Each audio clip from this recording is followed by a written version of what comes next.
bukas kasi closing party namin. So, gagawa ako ng dessert na coffee pudding. So, ito jelly to. Na unflavor. Ano siya, white.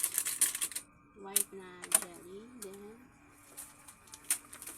syempre, yung coffee. Ano siya? Coffee ko, blanca. Yan, lalagay lang dito. Yan. Tapos, lalagay natin. Hugasan ko lang yung panghalo. Ito. Tapos yun muna. Ito. Ibap. Lalagay natin ng ibap. So, buksan natin. Lalagay natin dito. Isang ganito. Marami ka na rin magagawa yung isang sachet ng tawag nito jelly saka coffee ko blanca. Dito ko lang niluto sa may sa may kaldero para pag nilagay ko siya sa lagayan ng ganito hindi ako mahirapan. Tapos lalagyan natin ng condense. Ay mabuksan na. Buksan natin magkabilaan para mabilis siyang nangyari.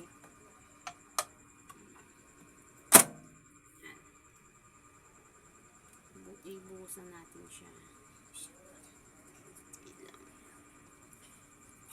Inutin ko na lang siya kasi sayang din yung matitira eh. Matitira ko siya saan. Ayan. Nakikita yung pangalan.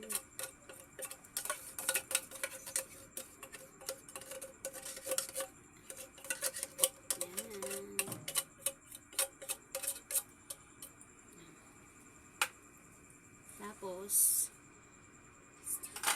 pag lalagay natin ng water. Can you smell this?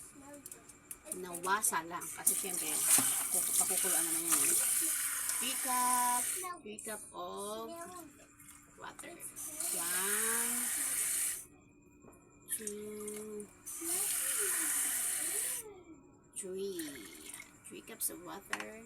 Then haluin natin.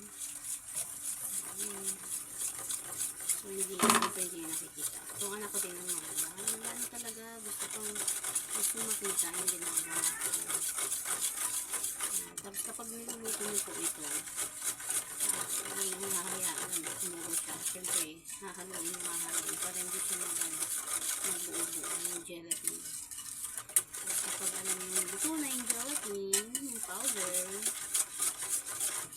saka ilalagay sa lagayan. Thank you for watching. Just give me